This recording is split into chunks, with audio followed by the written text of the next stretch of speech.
आज हम लोग देखेंगे फ्रेज वगैरह क्या होते हैं, फ्रेज क्या होता है, क्लॉज क्या होता है, फिर सेंटेंसेस होते क्या हैं एक्चुअल में, उन सेंटेंसेस के जो पार्ट्स ऑफ स्पीच हैं उन पार्ट्स ऑफ स्पीच को हम लोग डेप्थ में देखना शुरू करेंगे। एक इंपॉर्टेंट बात और मैं यहाँ पर बताना चाहता हूँ, बहुत से लोग ये पूछते हैं, कई स्टूडेंट्स ये पूछते हैं कि सर बुक कौन सी प्रेफर करें। भाई मैं आपको सजेस्ट करूँगा इंग्लिश की कोई भी बुक लेने की ज़रूरत नहीं है। अगर वाकई में पेपर अगर आप निकालना चाहते हो तो प्रीवियस ईयर पेपर को देखो, सबसे अच्छा एनालिसिस होता है आपका प्रीवियस ईयर एग्जाम का। आपको पता चल जाता है कि एग्जाम में पढ़ना क्या क्या है हमें। एक बुक में हर कॉम्पिटिटिव एग्जाम में अगर आप ध्यान से देखोगे तो जैसे परफेक्ट इंग्लिश ग्रामर की बुक आती है, ठीक है, एसपी बख्शी बुक आती है, हर बुक में अलग अलग एग्जाम के लेवल को कवर किया हुआ। सब इंस्पेक्टर की तैयारी कर रहे हो तो आप अगर सब इंस्पेक्टर की तैयारी कर रहे हो परफेक्ट इंग्लिश ग्रामर अगर आप लगाते हो तो भाई वो तो उसका लेवल तो वैसे ही बहुत हाई है। बैंक के क्वेश्चन वहाँ पे दे के रखें, आप कैसे कॉम्प्रहेंड कर पाओगे किसी चीज़ को। तो प्रॉब्लम ये होती है प्रीवियस ईयर पेपर को देखो, और बाकी जो मैं आपको वीडियोज़ में बताते जा रहा हूँ ये सफिशिएंट है, इसके बाहर आपको कुछ भी पढ़ने की ज़रूरत नहीं है, ठीक है। ये 4-5 बुक्स पढ़ी हैं, उसके बाद में ये सारे के सारा जो उसका कंक्लूजन होता है वो यहाँ पर ड्रॉ करते हैं हम लोग, ठीक है। इसलिए इन चीज़ों को ध्यान से देखते जाना। देखो भाई लास्ट क्लास में मैंने बेसिक्स बताए थे, अभी 3-4 क्लास में हम लोग के बेसिक्स चलेंगे। पहले बेसिक्स अच्छे से सीख लो, उसके बाद में फिर नाउन, प्रोनाउन, एडजेक्टिव, एडवर्ब वगैरह इनको सब लोग हम लोग एक 1 बाय 1 डील करना शुरू करेंगे इनसे। तो बेसिक्स हम लोग फिर दोबारा देखते हैं, ठीक है। अब देखो दोबारा हम लोग बेसिक्स को देख रहे हैं। लास्ट क्लास में मैंने आप लोगों को सेंटेंस को डिफाइन करना बताया था। अब आज हम लोग देखते हैं इसके फ्रेज को। एक्चुअल में फ्रेज होता क्या है। सेंटेंस को मैंने डिफाइन करना बताया था, group of words with complete meaning. Group of words with complete meaning ये होता है सेंटेंस। अब ये यहाँ पर लिखा हुआ है मैंने यहाँ पर फ्रेज, इसका मतलब ये हुआ कि फ्रेज, अगर मैं फ्रेज को ध्यान से डिफाइन करूँ मैं तो आप यहाँ पर देखोगे group of words without complete meaning. Group of words without complete meaning, sentence को मैंने डिफाइन किया था group of words with complete meaning. Group of words with complete meaning sentence होता है, और फ्रेज होता है group of words without complete meaning. यानी कि ग्रुप ऑफ वर्ड्स तो होंगे, शब्दों का समूह तो होगा, लेकिन ये डिफाइन नहीं कर पाएगा अपने मीनिंग को प्रॉपर तरीके से। जैसे अगर मैं आपको कुछ एग्जांपल यहाँ पर बताऊँ, ठीक, नियर द सी, ठीक है, near the sea, under the kitchen table. अब एक बात ज़रा ध्यान से देखो, near the sea, under the kitchen table, और भी लिख सकते हो आप। जैसे अगर मैंने बोला ऑन द टेबल, ठीक है। अब मैंने यहाँ पर ये बोला near the sea, under the kitchen table, on the table. अब इस चीज़ को अगर मैं ध्यान से देखूँ तो ना तो इनमें कोई सब्जेक्ट है और ना ही इनमें कोई ना कोई वर्ब है, ना तो कोई सब्जेक्ट है और ना ही कोई वर्ब है। कैसे पता करूँ सब्जेक्ट और वर्ब? इन चीज़ों में ना तो कोई सब्जेक्ट होता है और ना ही कोई वर्ब होता है। जिन चीज़ों में आपको ना तो कोई सब्जेक्ट मिले और ना ही कोई वर्ब मिले वही आपका क्या होता है, फ्रेज होता है। इंपॉर्टेंट बात फिर से देखो, नियर द सी, सब्जेक्ट बनता कौन है? सब्जेक्ट बनता है इंग्लिश में नाउन या फिर प्रोनाउन। अभी डिटेल में उन्हीं चीज़ों को हम लोग शुरू करेंगे। फिलहाल इतना ध्यान रखो कि फ्रेज होता क्या है, मीनिंग इनकम्प्लीट निकलेगा। इनकम्प्लीट मीनिंग का मतलब क्या होता है? Near the sea. Near the sea का मतलब भाई समुद्र के पास। अगर मैं बोलूँ समुद्र के पास तो आप क्या समझोगे इसका मतलब? इसका मतलब तो ये है कि प्रॉपर तरीके से मैं किसी चीज़ को डिफाइन ही नहीं कर पा रहा हूँ। अगर मैंने बोला आपसे टेबल पर, अब आप बोलोगे टेबल पर क्या है, टेबल पर किस चीज़ के बारे में आप बात कर रहे हो? तो अगर मैं प्रॉपर तरीके से उसको डिफाइन नहीं कर रहा हूँ, उसी चीज़ को हम लोग यहाँ पर क्या बोलते हैं? फ्रेज बोलते हैं। ठीक है, फ्रेज वो चीज़ हुई जिसमें ना तो आपको सब्जेक्ट मिलेगा और ना ही आपको वर्ब मिलेगा। ठीक, साइड में होता हूँ, इसको नोट करते जाना आप लोग पैरेलल तरीके से।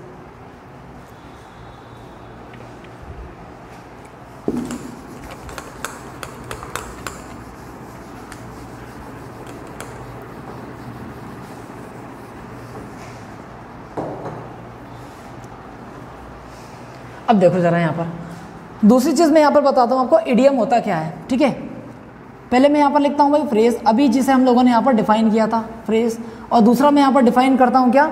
इडियम।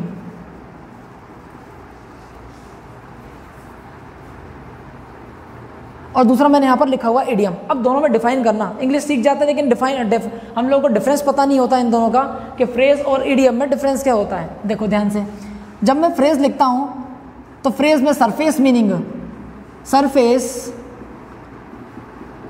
एम का मतलब यहाँ पर मीनिंग है, सरफेस मीनिंग इसमें इक्वल होता है इनर मीनिंग के, इनर मीनिंग के। ध्यान रखना, फ्रेज जिसमें सरफेस मीनिंग इनर मीनिंग के बराबर होता है। जैसे मैं एग्जांपल लिख देता हूँ आपको अभी अभी, अगर मैं बोलूँ यहाँ पर under the carpet, under the carpet मैंने यहाँ पर लिखा हुआ है, ठीक है। अब मैंने बोला कारपेट यानी चटाई, चटाई के नीचे, नहीं पता मुझे किस चीज़ के बारे में बात कर रहा हूँ, इसीलिए वो यहाँ पर क्या हुआ, फ्रेज हुआ।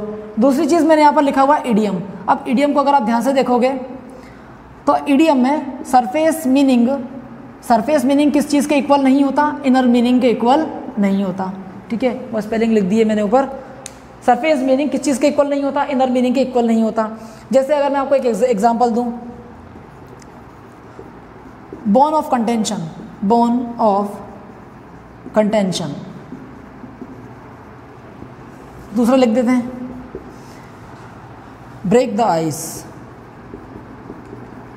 ब्रेक द आइस, ठीक है। अब आप अगर इसे ध्यान से देखोगे, अब आपके मन में क्वेश्चन आना चाहिए कि सर ये बताओ सरफेस मीनिंग और इनर मीनिंग में डिफरेंस क्या होता है। होता क्या है ये सरफेस मीनिंग?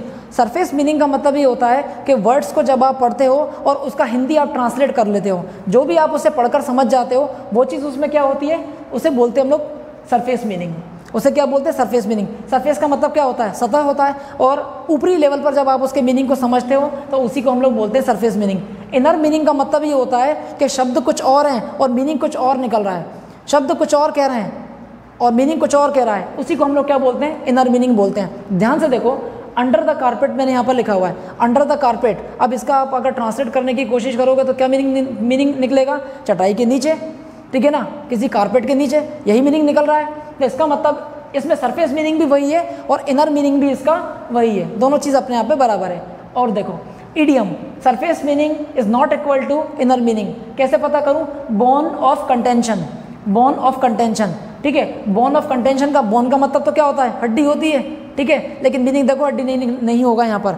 अगर आप इसे ध्यान से देखोगे, बोन ऑफ कंटेंशन जो लिखा है इसका मतलब होता है झगड़े की जड़। एक एग्जाम्पल लूँ अगर मैं, Kashmir is the bone of contention of India and Pakistan, Kashmir is the bone of contention for India and Pakistan, यानी कि कश्मीर झगड़े की जड़ है, किस किस के बीच की, इंडिया और पाकिस्तान के बीच की। अगर आप ध्यान से देखोगे तो बोन का मतलब तो हड्डी होता है, लेकिन मीनिंग जब मैंने इसका निकाला तो मीनिंग तो कुछ और निकला, यानी कि सरफेस मीनिंग यहाँ पर किस चीज़ के बराबर नहीं हो रहा है, इनर मीनिंग के बराबर नहीं हो रहा है। ये बात ध्यान रखनी है आपको। जब मैंने इसका सरफेस मीनिंग निकाला तो बोन का मतलब तो हड्डी हुआ, लेकिन जब मैंने इसका इनर मीनिंग निकाला तो इनका मीनिंग क्या हुआ, झगड़े की जड़ हुआ। इसी चीज़ को हम लोग क्या बोलते हैं, इडियम बोलते हैं। ईडीएम का शब्दों से कोई लेना देना नहीं होता है, हमेशा ध्यान रखना, ईडीएम का शब्दों से कोई लेना देना नहीं होता है कि आपने जिस भी शब्द को लिखा उसका मीनिंग वही होगा जो आप हिंदी डिक्शनरी में देखते हो। इसका मीनिंग कुछ और भी निकल सकता है, उसी चीज़ों को हम लोग क्या बोलते हैं, ईडीएम बोलते हैं, ठीक है। तो पहली बात तो मैंने आप लोगों को ये चीज़ बताई। अब दूसरी इंपॉर्टेंट बात आप अगर यहाँ पर देखोगे, दूसरा लिखा हुआ है मैंने यहाँ पर break the ice, break the ice लिखा हुआ है। अब ब्रेक का मतलब क्या होता है, ब्रेक का मतलब होता है बर्फ, और आइस का मतलब ब्रेक का मतलब होता है तोड़ना, और आइस का मीनिंग क्या होता है, बर्फ होता है। बर्फ तोड़ने की बात कर रहा है।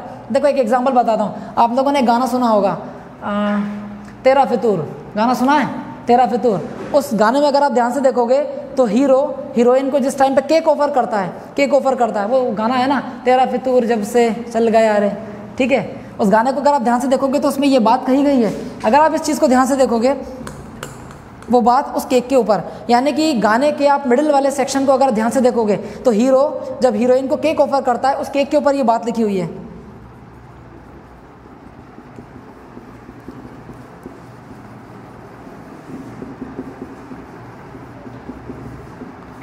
ये वहां पे लिखा हुआ है, let's break the ice before it melts, let's break the ice before it melts, ठीक है।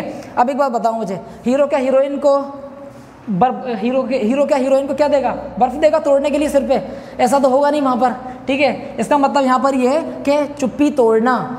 हीरोइन क्या है, अकड़ रही होती है, मान नहीं रही होती है उसमें गाने में, ठीक है। तो उसको क्या करता है, वो उसको क्या करता है, सामने वाला केक ऑफर करता है, भाई चुप्पी तोड़ दो अब, यानी कि जो पर्सन आपसे कन्विंस नहीं हो रहा है उसको मनाने के लिए आप बोलते हो ब्रेक द आइस, ठीक है। तो ब्रेक द आइस का मतलब बर्फ तोड़ना नहीं होता, चुप्पी तोड़ना होता है, ठीक है।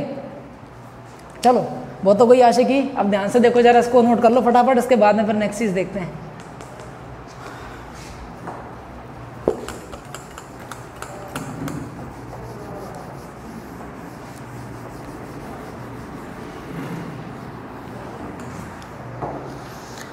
अभी हम लोगों ने डिस्कस किया फ्रेज, सेंटेंस, इडियम, इनको डिस्कस किया हमने। हम क्लॉज को डिस्कस करते हैं, क्लॉज होता क्या है, ठीक है।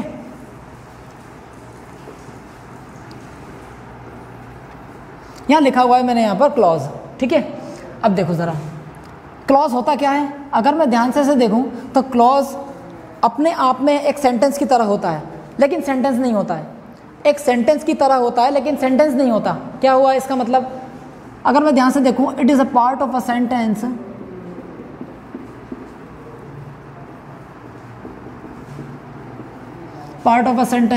having its own subject and predicate, ठीक है भाई। अब अगर यहाँ पे ध्यान से देखोगे तो क्लॉज अपने आप में होता क्या है, it is a part of a sentence, ठीक है। पार्ट लिखा हुआ है यहाँ पर, ध्यान से देखना, ये पार्ट होता है किसी सेंटेंस का, having its on subject and predicate. अब ये ध्यान से देखो, सब्जेक्ट और यहाँ पर क्या लिखा है, प्रेडिकेट लिखा हुआ है। एक छोटा सा एग्जांपल अगर मैं यहाँ पर देखूँ, अगर मैं लिखता हूँ यहाँ पर I have broken the chair, I have broken the chair, इस चीज़ का अगर मैं ध्यान से देखूँ इसे, तो आई अपने आप में भाई यहाँ पर क्या हुआ, सेंटेंस का सब्जेक्ट हो गया, लास्ट क्लास में बताया था मैंने, ठीक है। आई यहाँ पर क्या हो गया, सेंटेंस का सब्जेक्ट। सब्जेक्ट के लिए जो भी बात आपने यहाँ पर लिखी हुई है, ये अपने आप में क्या होती है भाई, प्रेडिकेट होती है। ये अपने आप में क्या चीज़ होती है, ये अपने आप में होती है प्रेडिकेट। तो ध्यान रखना, सब्जेक्ट और प्रेडिकेट ज़्यादा कुछ भी नहीं है। सब्जेक्ट अपने आप में सेंट्रल आइडिया हो गया जिसके लिए आप सेंटेंस लिखते हो, और दूसरी बात लिखी हुई है मैंने यहाँ पर प्रेडिकेट। प्रेडिकेट वो हिस्सा हुआ सेंटेंस का जिसमें सब्जेक्ट के बारे में आप कुछ कोई चीज़ बताना शुरू करते हो। प्रेडिकेट वो चीज़ हुई जिसमें आप सब्जेक्ट के द्वारा सब्जेक्ट के बारे में कोई चीज़ आप बताना शुरू करते हो, उसी को हम लोग क्या बोलते हैं, प्रेडिकेट बोलते हैं। देखो ज़रा ध्यान से, अब जो मैंने यहाँ पर क्लॉज लिखा हुआ है, हम लोग क्लॉज को देखते हैं एक्चुअल में क्लॉज होता क्या है। अगर मैं यहाँ पर डिफाइन करूँ किसी क्लॉज को, तो जैसे अगर मैं लिखूँ यहाँ पर, Ravi thinks that she is a pretty girl, ठीक है। अब मैंने यहाँ पर लिखा हुआ है Ravi thinks that she is a pretty girl. अब ध्यान से देखो इसे, थिंग्स अपने आप में क्या हुआ, ये वर्ब हो गया, ये क्या हो गया यहाँ पर, सब्जेक्ट हो गया। अब दैट यहाँ पे काम क्या कर रहा है, ये हो गया यहाँ पे कंजंक्शन। कंजंक्शन का काम क्या होता है, दो क्लॉज को ज्वाइन करना। क्लॉज को ज्वाइन करने का काम क्या होता है, कंजंक्शन का होता है। कैसे पता करूँ, ये क्लॉज है, सिंपल सी बात है। अब जो मैं चीज़ बता रहा हूँ वो ध्यान से देखना, काफ़ी इंपॉर्टेंट है, यहाँ लिख देता हूँ। अगर आप ध्यान से देखोगे तो एक क्लॉज किसके बराबर होता है, एक क्लॉज एक सब्जेक्ट के बराबर होगा, और एक यहाँ पर क्या होगा, वर्ब होनी चाहिए। यानी कि एक क्लॉज किसके बराबर होगा, एक सब्जेक्ट के बराबर होगा, और एक वर्ब होनी चाहिए उसमें, तब मैं उसे एक क्लॉज बोलूँगा। अच्छा, अगर मैं यहाँ पर बोल दूँ टू क्लॉज, अगर मैं बोलता हूँ तो टू क्लॉज का मीनिंग यहाँ पर क्या होगा, उसमें कितने सब्जेक्ट होंगे, दो सब्जेक्ट होंगे, और क्या होगा, दो यहाँ पर वर्ब होंगी।